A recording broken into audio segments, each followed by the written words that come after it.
Hi everyone, welcome to my channel. Today I want to walk you through a very nice formula that I found that can help you identify the number of characters in a string. Um, if you're new to this channel, my name is Elad.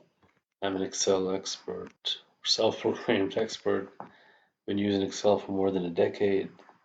Um, Familiar with a lot of formulas, a lot of options. I use VBA quite often, and I'm going to share my knowledge here on this channel for you to learn and improve your skills. So today I'm capturing something that I saw a few times people asking about is how to identify the number of different characters from a string. You see I have a string with capital or upper class, lower class letters, digits, etc.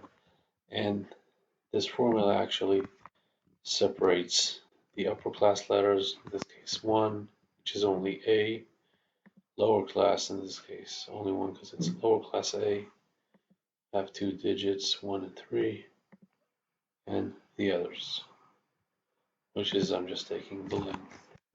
Let's show you the formula itself. It's quite complicated, but eventually what it does, this is the key, the 65 through 90 and the char function. Basically, it's looking for the characters between 65 and 90. Those are the ones that it's counting. And here I just wanted to show you what this means. So this is char, so this is 65 and through 90 it's up to A to Z. For the lower class you can see if you start at 97.